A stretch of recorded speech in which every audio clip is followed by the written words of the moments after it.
ու բժշկական թղթերը էս է, ամբողջ իմ 4 տարեկանից բոլոր էպիկրիզներով, բոլոր հետազոտություններով, բոլոր իրա թղթերն է, որոնք փաստաբանները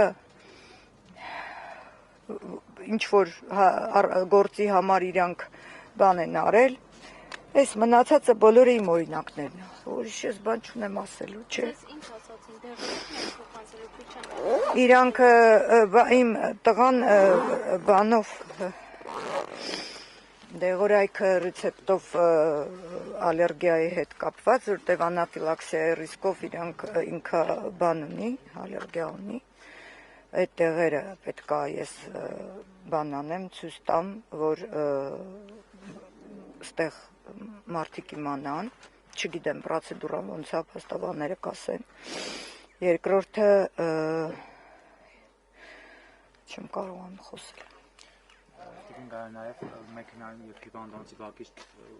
տեղափոխում էին Դավիթին դրակատարական հիմնարկ, տեսեցինք, որ ինչ-որ ուտելիքների հետ կապված։ Ինքը սննդային ալերգիա ունի, անգամ գրեչկա, ոսպ, ձետ օրինակ ոնց էր պացոլնիշնե, մասլը, չգիտեմ, տարբեր փոքր ու մեծ բաներից այդ ամբողջը փաստաթղթավորած է։ Սննդային ես խնդրել եմ այդ պահին, որ ասել եմ բալես խնդրում եմ, հիշիր են ամբողջ ցանկը ինչից դու ունես, որտեղ դեղ չունի մոտը, եւ մենք անգամ այդ ինժեկտորները ունենք ռեցեպտով ալերգիայի, բայց